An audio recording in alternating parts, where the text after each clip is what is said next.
Yo, what is up, guys? It's Pedro here. So we got a Washington Commanders versus Indianapolis Colts preview, and I got my guy Derek from Bring the Juice. Of course, make sure you guys check them out. Link in the description. Great Colts content creators over there.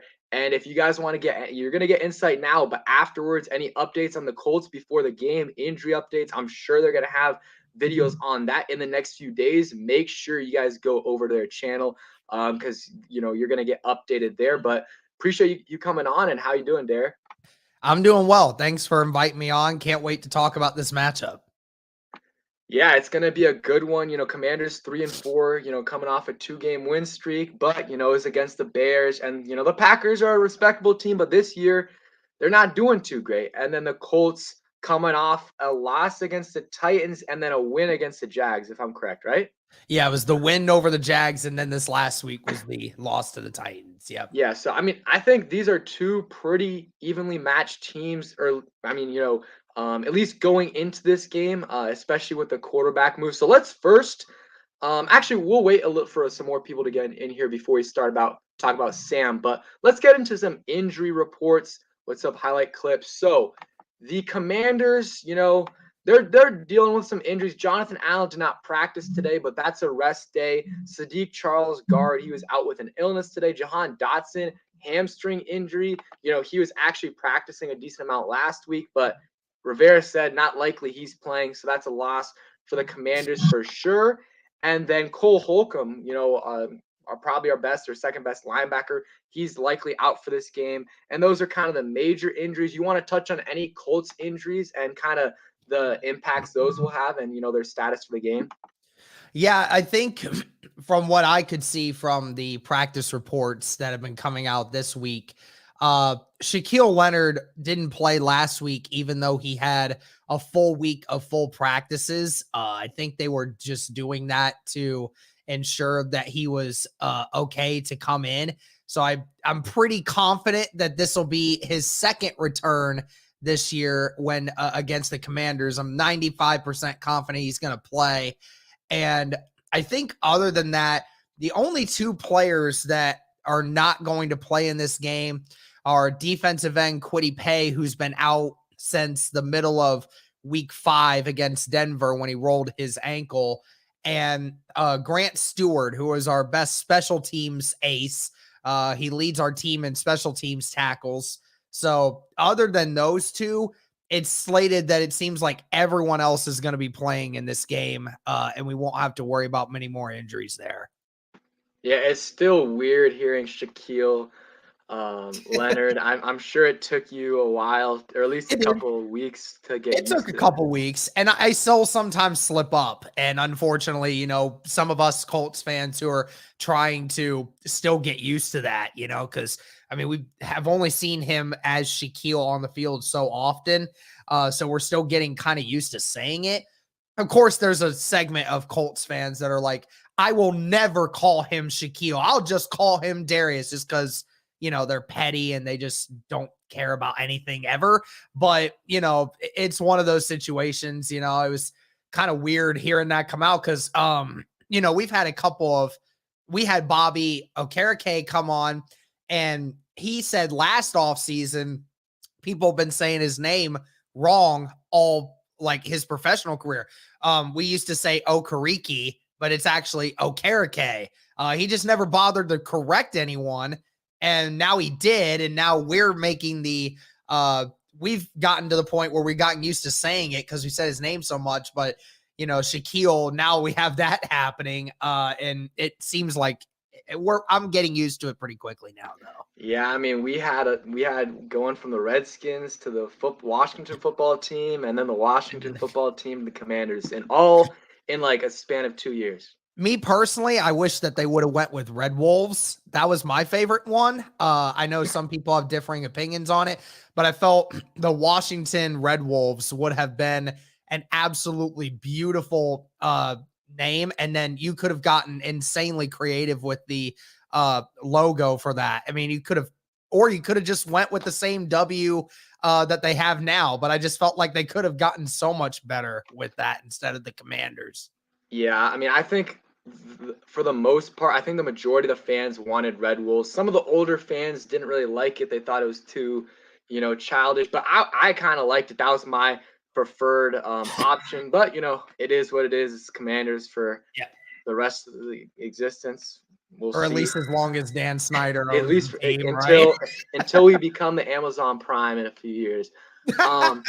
But let's get into the quarterback situation. So we all thought it was going to be Carson Wentz versus Matt Ryan a few weeks ago, and now it's Taylor Heineke versus Sam Ehlinger, which is just crazy to say. And I just want to get your thoughts first on Matt Ryan's first few weeks here, and when you guys realize as Colts fans, like, okay, like maybe it's time to switch, or this might not have been the right move. And also, at least from what I saw, a lot of Colts fans were happy with the move. So do you think that is a fair state? Like, were a lot of Colts fans happy with it? Well, I can definitely tell you that from the fans that I have interacted with, the fans that have interacted in our chats and everything else, a lot of people are very, very happy with the decision. Just because of the fact that Sam Ehlinger is a new piece, like there's always a certain section of every fan base that when a backup quarterback comes in and then they start playing somewhat, they show some glimmer of saying, oh man, they might have something here. Like, I'm sure there's probably a few Commanders fans who say Taylor Heineke or Sam Howell should be thrown into the fire. They're going to be amazing. And it's stupid that we're having Carson out here and they should be just throwing Sam Howell in there. I guarantee he does better. Like, no evidence, just saying that because they think that. Well, there's a good chunk of that for the Colts fan base. And, I think a lot of people are definitely really excited to see what Sam Ehlinger can do. Obviously, I mean, due to the fact that Matt Ryan obviously led the entire NFL in turnovers with him being the quarterback, I mean, it was a situation where you knew at some point something was going to change. Even when it did happen, though, I must say I was very shocked. I was very shocked that this move happened right there and then. And I can't say it's all on Matt Ryan. Matt Ryan, a lot of his turnovers definitely came at his own expense, but the Indianapolis Colts are giving up the most sacks of any NFL team in the NFL this year. And it's like, to give you perspective on it, Matt Ryan has been sacked 7 more times this year already through 7 games than Andrew Luck did all of 2018. Like, Andrew Luck got sacked 18 times in 2018 with a lot of the same O-line. And I mean, Ryan Kelly was there, Quentin Nelson was there, Braden Smith was there. Those 3 pieces that are still here on this team were young players on that roster. And that team, they protected the quarterback like it was nobody's business. They were the best ones at it. And now they are so far and beyond the worst offensive line in football that it almost feels unfair to Matt Ryan to make this decision because, Matt Ryan is, getting pummeled every week. And when you're a 37-year-old quarterback and you're reaching the end, getting hit that many times, I mean, there's a reason why Tom Brady still is playing through to 45 because even though he was getting older, he wasn't getting hit very often. So, he was always being smart and getting rid of the ball quick. It's just not how it was working for Indy. So, I mean, we obviously knew as time was going along that Matt Ryan mixed with this O-line, mixed with this coaching, it's not working. All of it is not working. And unfortunately, Matt Ryan is the first tragedy of a historically bad Indianapolis Colts offense. And I think now the Indianapolis Colts management, at least from our perspective and talking with a few other content creators and a few other people in the media, seem to think that this is the new move where they said, okay, so it's obvious that Matt Ryan behind this offensive line is not getting the job done because his arm is getting weaker. He's getting pummeled. He's not going to last the season. So let's just do this. We throw Sam Ehlinger in the fire. If he does well, then great. We can go forward next year with Sam Ehlinger as the quarterback. But if he does terribly, then that makes you think we're going to go high into the first round to go and get a quarterback that this team can build around, because the Indianapolis Colts, ever since Andrew Luck retired in 2019, has cycled through 6 quarterbacks in 3 years. And they've just not been able to figure anything out because they keep going old quarterback after old quarterback.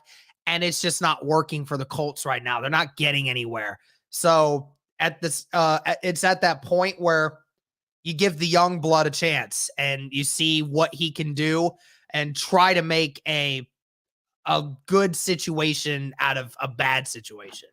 Yeah, and speaking a lot of quarterbacks, I mean, I think we've had 11 since I think it's either Ron, I think it might be 11 since Ron Rivera got here, or since 20. I think it's since 2018 we've had 11 different starting quarterbacks. I mean, it just sucks. We know definitely what it's like. I mean, every year it doesn't matter. Like we signed Ryan Fitzpatrick last year, almost never gets injured.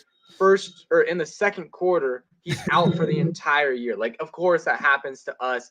And like you said, I mean, a lot of fans for the Commanders, at least, wanted Taylor Heineke.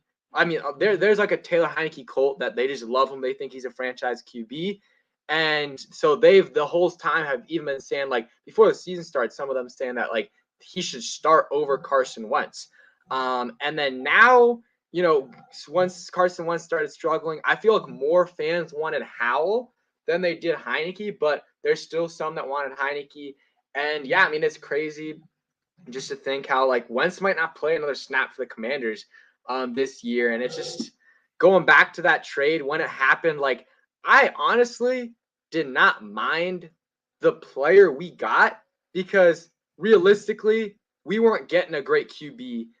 There weren't many great options. What I did mind is that we gave up a third and a conditional second and a second round pick swap, which I was like, that's completely ridiculous. There's no way another team was offering anything remotely close to that. And I was thinking, and I think there was a report that, like, our first offer was like a 5th or 6th round pick. So I'm assuming the Colts probably would have done the deal for a 3rd round pick, and they would have been totally fine with it unless there was another team offering it. So going back to that, my biggest issue with it wasn't Wentz; it was more how much we gave up for him. Well, yeah, I mean, the Colts said, I mean, it even blatantly came out and said it that they were going to get rid of Carson anyway. Like, they didn't care what team took him for what.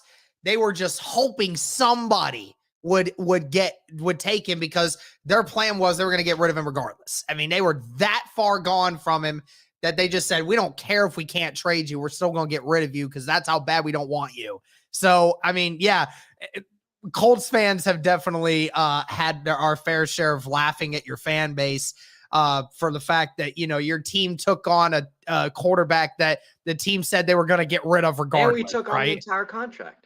Yeah, and took on the entire contract. Like, I mean, that was the best part of everything, was the fact that not only did we get a third, which could have became a second, but the fact that they took the entire contract was a ginormous help for this offseason for the Colts. So, yeah, thanks for that. Yeah, it sucks because we gave up a third last year that you guys used. I don't know who do you guys take with that third? The third last year? 2021, third last year. Or wait, no, isn't it 2022 draft, right? Because we gave a third and a future second and a second round pick swap, right? We got an extra third. In the third round, this draft, we got Bernard Ryman, the left tackle from Central Michigan. We got Jelani Woods in the third round, yeah, and then we traded with Minnesota for their third to get Nick Cross. So I think your third pick, we got Jelani Woods off of that. Okay, yeah, it's just we gave up way too much, and it's unfortunate. It looked like we were a little bit desperate there, but I just think we could have gotten Wentz for way less, and maybe even gotten you guys to pay some of the contract. And I mean, think about it, like we could have. I mean, Wentz was good the first week, pretty solid the second week, and then the third and fourth week was pretty bad. And then Tennessee game was kind of in the middle there. Was playing solid up until that last play where he throws a pick six, or I don't know if it was a pick six, but it was an interception. And in the Bears game, he was bad, but he also was playing through a broken finger. So Wentz wasn't the only problem. Like you guys, we have very bad offensive line play. We're on our fourth center. Our starting guards out. Like our right tackle's been out. It's bad. It's bad. It's been better as of late, but Wentz was definitely – this offensive line was not built for Wentz because he is not 2017 Wentz. He doesn't have that mobility. So he just got sacked, or intentional grounding after intentional grounding. Yeah. And like last week, Heinicke, I think there was a stat that showed he got pressured at a higher rate than Wentz did, but only got sacked once. So Heinicke is definitely better at avoiding sacks. So how are you feeling about Sam going into this week? Because you said like the offensive line is the worst in football. And yes, Sam's going to be mobile, but how do you think he's going to deal with that in his NFL debut? Has he played a single NFL snap before, like even just coming in at the end of a game, or no? No, not in a real NFL fashion. So the only real experience he got was in the preseason last year and then this year. But there was a clear indication in this preseason that he has taken a jump. Last offseason was third quarterback, and he couldn't decipher routes very well. He wasn't good at making decisions. He was tempted to run a lot because of his indecisiveness. That's what happens with some rookies. That it's a process learning these new things. This year, it looked completely different. In the preseason, I dare to say he looked like the best quarterback in the entire preseason. I mean, he looked phenomenal, like as if like he was in control of everything. He made it look so easy. I understand he was going against 2s and 3s, and that was my original argument. I'm like, listen, guys, we can't make this guy the starter right now just because he's doing this on 2s and 3s right now, because it's just not the same. But I mean, he was dominating the 2s and 3s. We won 2 of our 3 preseason games because he was just dropping dimes everywhere.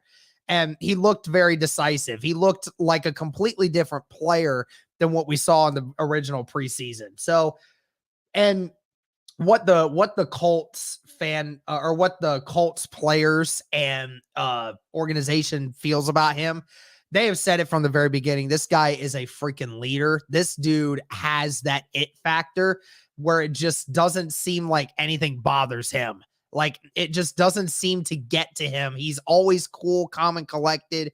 He like Heinicke a little this bit. year looks like that. What's up? A little bit like Heinicke. I feel like kind of like Heinicke's got that edge to him. He's got a little bit, it doesn't matter. He doesn't get shaken up in those big moments. Yeah. And Heinicke is like that. I mean, Heinicke's got the swag, and I love that about Heinicke because, when you see him out there, you feel his energy. I mean, he has got such good charisma. Like, he is not an elite quarterback, but you would not know it if you were talking to him. Like, he has it with him. He has all the confidence in the world in himself. And I love that. Even if his ceiling is not insanely high, this dude's going to go out there. He's going to give you it. And I think that's why teammates love him so much. And I think Sam and Heinicke play their games very similarly, to be honest. Heinicke, we know on some occasions will run if he feels that there is an opening. Sam Ehlinger does the same thing. He showed that this year as compared to just running all the time because he got scared.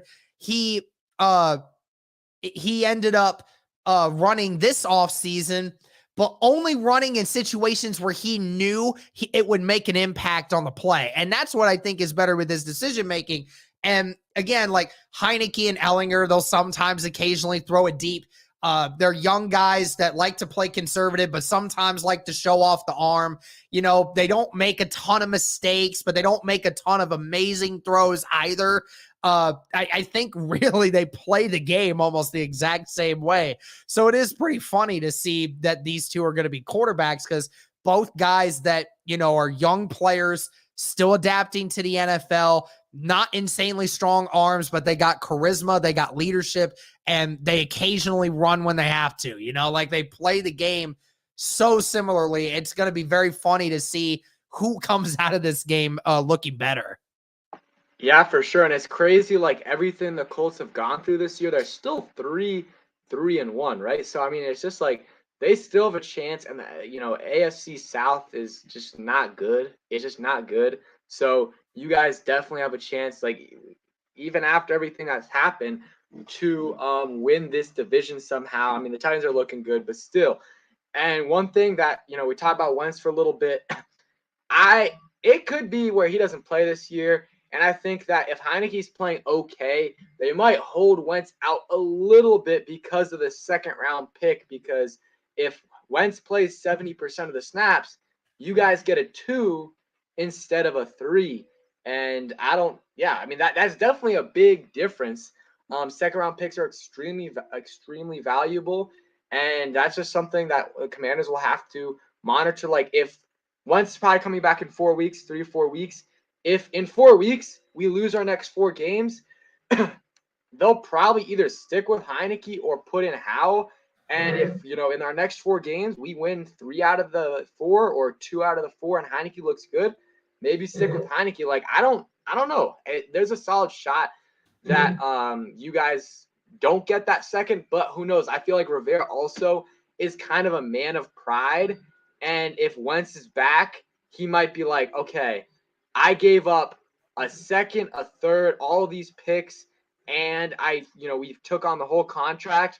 Am I really gonna just let Taylor Heineke play instead? This is the same coach that went to the media and said that Carson is the reason why you guys are not as good as the rest of the teams in your division. Exactly. So I mean, yeah, it's like, and then the game, or 2 days later when we beat the Bears, he goes off on the media and just says, I picked Carson Wentz. Carson is my guy, blah, blah, blah. So yeah, interesting for sure. We'll see what happens there if he ends up playing another snap for us. But I think it just wasn't a great trade for the Commanders. Good trade for the Colts in terms of getting the assets back. Maybe not a good trade to get Ryan though, because I think you guys still have money on the books for him the next year or 2, right? What's up? You guys still have Matt Ryan is still on the books for you guys in the next couple of years, right?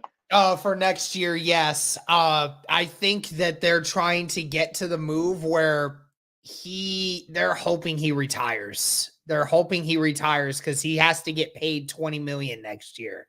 And that's $20 million sitting on the bench for no reason whatsoever. So I think they're hoping that he retires after not playing him the rest of the year. Or like a restructured contract, something like that. If they're going to restructure, they're going to restructure it a lot. Like he's going to lose a lot of money off that. So, yeah, I don't know what to expect for that. Yeah, that's the only good thing about the Wentz trade is that he's, we have nothing on the books for him next year. So that's like the only good thing about the deal is that next year, if we want to move on from him, we can with no implications except for the picks that we gave up. So what are some of the players that are kind of under the radar players for the Colts that like Colts fans know how good they are, but like maybe the national media or Commanders fans don't know how good they are? Well, I think that when it comes to some of the wide receivers and tight ends that we have seen for the Indianapolis Colts, I think everybody knows Michael Pittman's a dog. And it's a couple of the wide receivers that I don't think you guys know about is, Alec Pierce, who the Colts drafted this year. Alec Pierce has been a stud when somebody can get him the football. He's been phenomenal. It was ironic because he dropped a touchdown pass in the first game, his first attempt ever at a target, and he drops a touchdown pass on his first incompletion of his entire season. Second attempt, he drops it and gets a concussion because he gets hit in the head, misses that game, the rest of that game, then misses week 2. And then after week 3, something just switched, and that kid has just been perfect ever since. Paris Campbell over the last 2 weeks has had 17 receptions in the last 2 weeks. He's really been one of the only few effective wide receivers that the Colts have had. He was the only effective wide receiver against the Tennessee Titans last week. So he's been coming on insanely strong since he's been healthy. And Jelani Woods, when they decide to actually get him involved in the offense, he's had 6 catches this year. 3 of them have been for touchdowns. That guy is a walking big play machine. 5 of his 6 catches have gone for either a first down or a touchdown.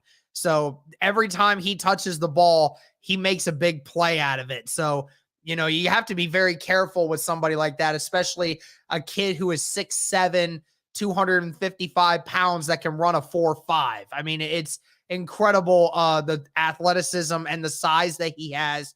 He's a mismatch for anyone you put him on. And when it comes to the defensive side of things, a couple players that I can mention, people want to talk about Shaquille Leonard and the fact that, he might be back this week. But what people don't know is Zaire Franklin, who's been his replacement, leads the NFL in tackles. So, I mean, it's incredible because Shaquille Leonard in his rookie year was the tackle machine. Like he led the NFL in tackles his rookie year. And it's really been a staple ever since Shaquille Leonard's come into the league. He's been in the top 10 of tackle numbers every year since he's been in the NFL. And here we go. He's not in there. And all of a sudden, this 3rd string, 4th string linebacker that never got snaps before is now all of a sudden being the best tackler on our entire defense, which is crazy. And then our number 2 corner, Isaiah Rodgers. I think a lot of people don't know about him because everybody remembers Kenny Moore from last year.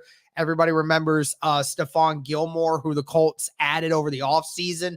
Everyone remembers them. But I think it's Isaiah Rodgers that matters the most on one of the opposite sides. I think teams like to target Isaiah Rodgers a lot, but really to no avail. Rodgers is the most athletic corner that I think I've ever seen.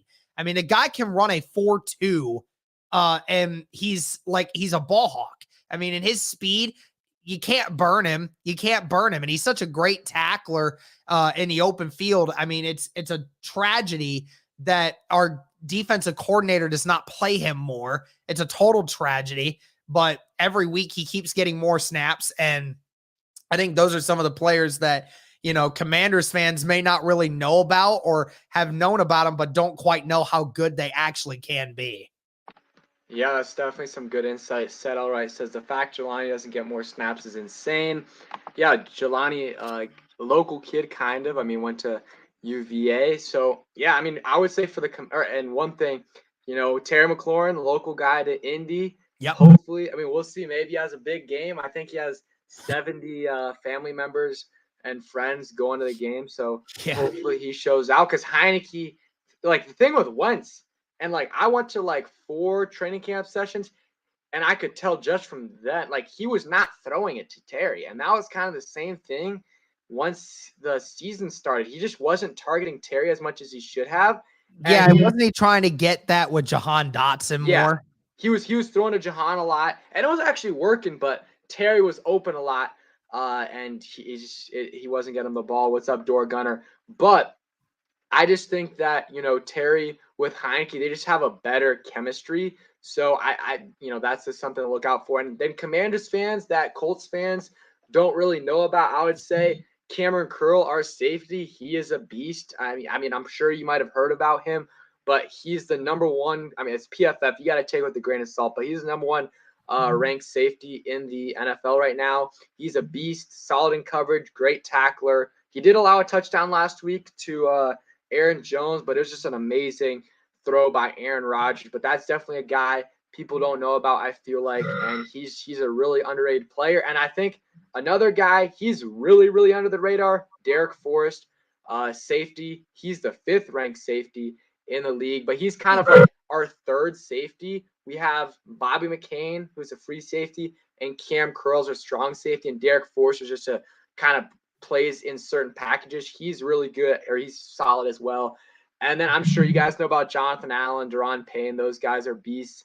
And I think, you said the offensive line isn't great. So maybe those guys will feast on them. And on offensively, I think Antonio Gibson, everyone knows who he is, but like he's been under the radar, I feel like this year, and especially since Brian Robinson came back, he hasn't been getting as many carries, but he's been really efficient with those carries. Last week against the Packers, 10 carries, 59 yards, had 3 catches for 18 yards, and had a touchdown.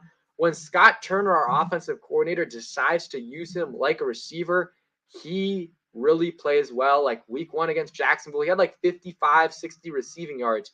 And I think almost a touchdown receiving wise. So he's definitely a guy under the radar. And I'm trying to think. I mean, Curtis Samuel's a beast. That's another guy. He's a beast. Definitely a guy to watch for the Colts. I mean, he does everything. He out of the backfield, he takes a bunch of carries, end arounds, short yardage. Like he's a yak machine.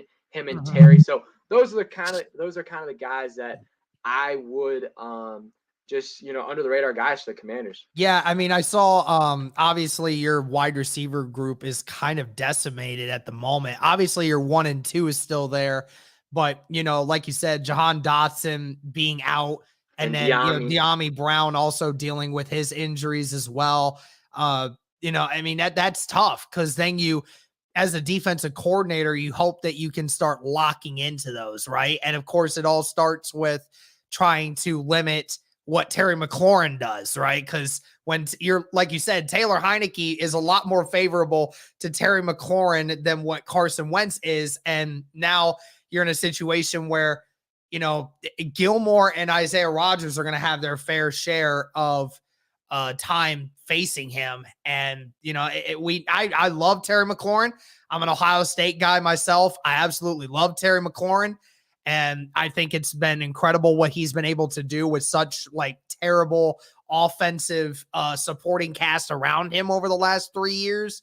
So, and it doesn't surprise me. Like you said, coming into Indy again, he spent a lot of time in Indy. I mean, and especially playing at Ohio State, went to 4 straight Big Ten championship games. So, he's used to playing in Lucas Oil Stadium, man. So it's not anything new for him. He's been there so many times. It probably just feels like a second home to him. So, and he even said that, like, he used to go to that stadium when he was in high school, and he would go to Colts games as well with his dad in Lucas Oil Stadium. So, like, it's this kid definitely knows that stadium very well, and I hope that the Colts have a game plan for him. Which I mean, my concern is not the fact that we don't have guys to cover him. It's my issue of, is the defensive coordinator going to actually put our players in position to succeed? Because he hasn't done that a lot this year. It's mainly just been our defensive players actually doing a better job. Gilmore's been locked down on a couple good people. Isaiah Rodgers can keep up with Terry McLaurin athletically. But I mean, Terry McLaurin, I mean, that guy, he's such a smart player and he's such a great player. I mean, it's hard to contain him. Yeah, for sure. And then going back to some of the underrated Colts players, yeah, Alec Pierce, I remember watching the Broncos Colts game. He was so good down the stretch. Really good receiver for you guys. And yeah, I mean, he looks like he's a good player. Paris Campbell, glad he's finally playing well because, first few years struggling with injuries, right? But now looking a lot better. So that's good to hear. So for the Commanders, what would you say are things that they should like kind of exploit for the Colts? Like, what are some weaknesses you would say for the Colts are, you mentioned the offensive line, anything else you would say? Well, I mean, it's clear that the biggest weakness for the Indianapolis Colts is the offensive line. So if you are the Commanders, you want to be aggressive in how you attack the quarterback, especially with Ehlinger having his first NFL game. You need to be aggressive on him. And one thing that has always worked against the Indianapolis Colts this year has been stunts on the defensive line. Our offensive line has done a terrible job of picking up stunts. If your ends and your defensive tackles and your linebackers are running blitz packages that are different, you guys will get to Ehlinger and you guys will have a couple sacks on the season or on this game for sure. So it's one of those situations that that's what the Commanders definitely need to do. If they want to win this game, they need to attack the line of scrimmage very frequently, and not play as much man. This is more of a scheme where you want to play zone and you want to start bringing exotic blitzes, because this is a kind of team that if you play man on man, the Colts do have guys that can exploit mismatches on that. You just want to make sure that they don't get that chance. And then basically for you guys offensively, I mean, there isn't a ton of weaknesses on this team, but you definitely want to run to the outsides. You do not want to attack the inside zones. Grover Stewart and DeForest Buckner have been beasts against the run all year long. I'll just say this. If you guys are running the football, do not ask a center or a guard to block Grover Stewart by himself. Don't do it. Grover Stewart will eat them alive, and Grover Stewart will tackle the running back for a 2 or 3 yard loss every time. I'm just telling you, I see it every week. Every week, Grover Stewart makes at least 2 plays in the backfield where he is just absolutely smothering running backs. And he did it actually 5 times against Derrick Henry last week. He just ate a double team one time on a inside zone, and Henry had nowhere to go. So that's the biggest thing. If you're going to run the football on this team, you want to attack the outsides rather than the insides.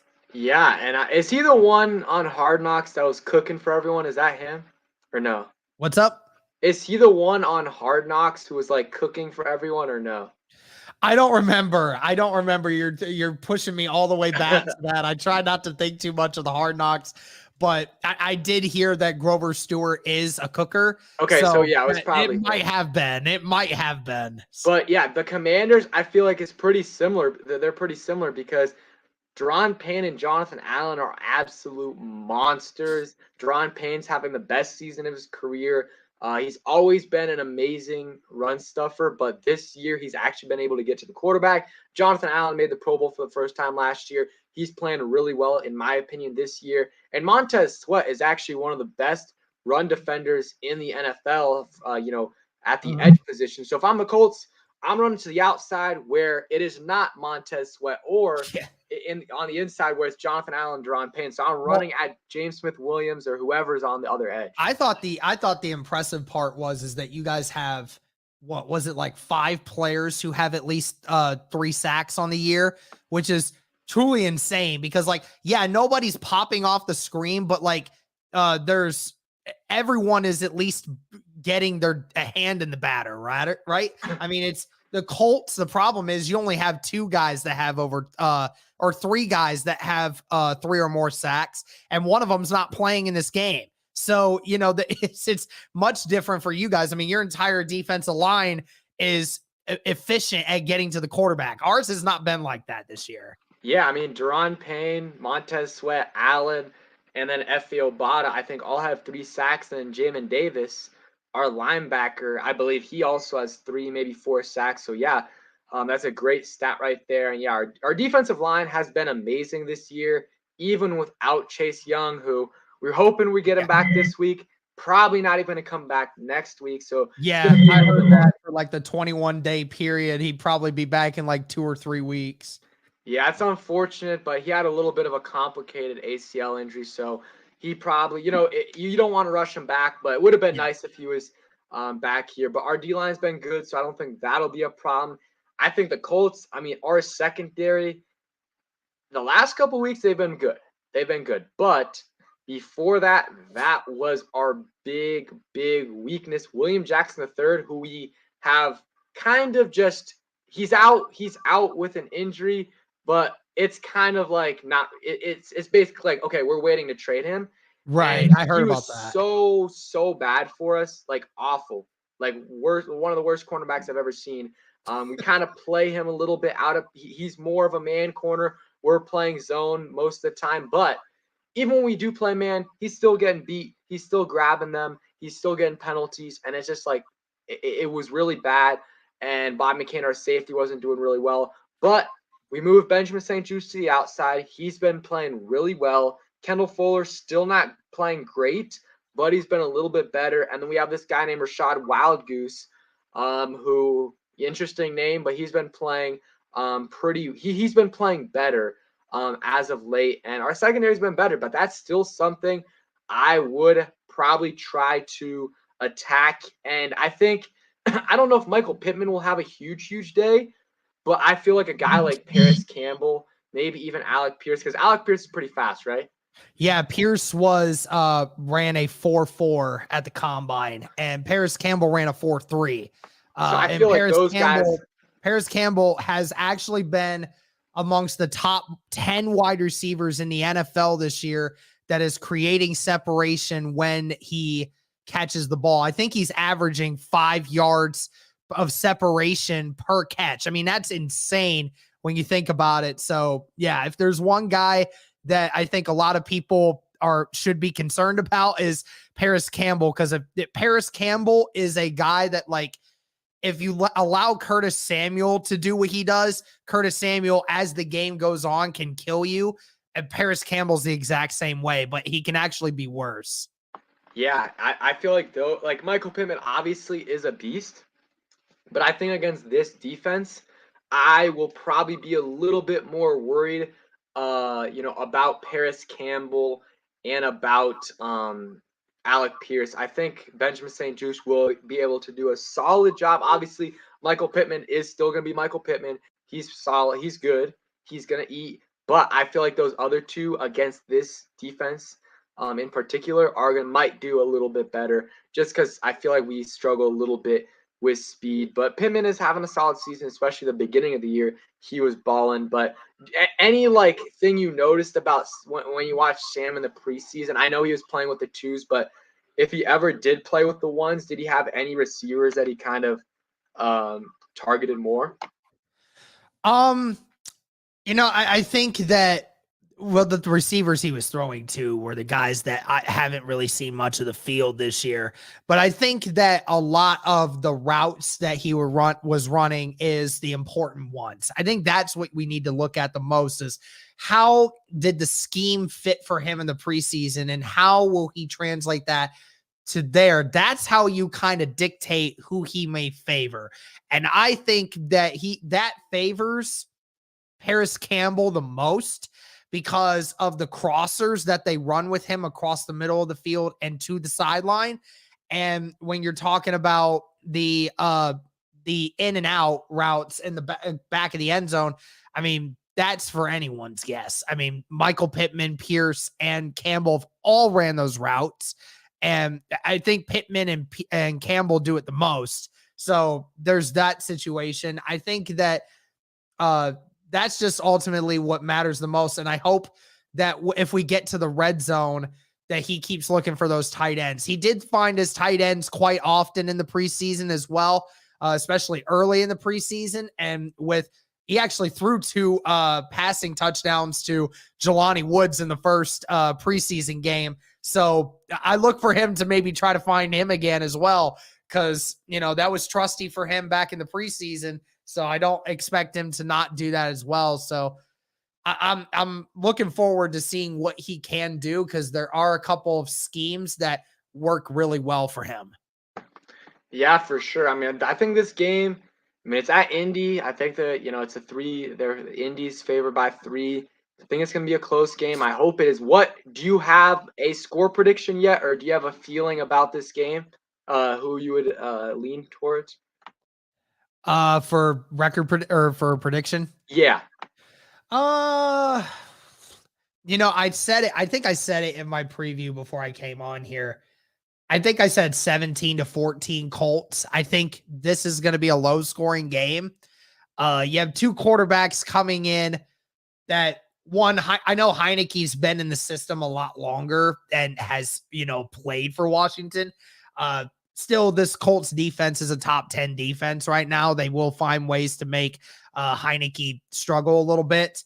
And Ehlinger, of course, I feel the same way. He's going to probably struggle. He might get a touchdown or 2 in this game. I don't expect a lot. I know some fans have been absolutely stupid with their predictions, saying he's going to throw for 400 freaking yards. And I'm like, how? Like, Matt Ryan doesn't do that. There's no way Sam Ehlinger is going to.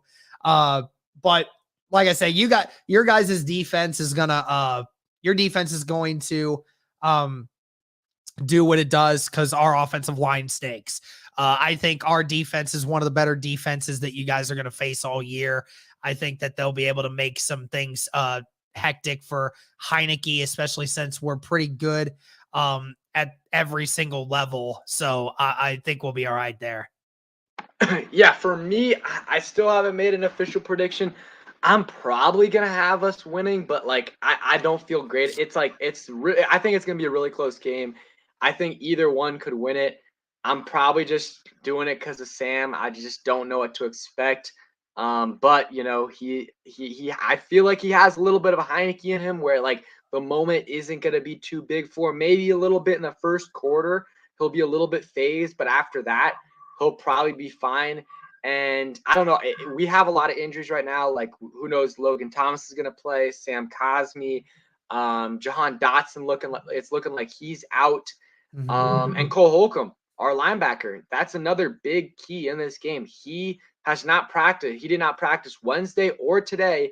And if he's out, look for Naheem Hines to eat because you know, I mean, Jonathan Taylor is not much, you know, as much of his receiving back as Hines.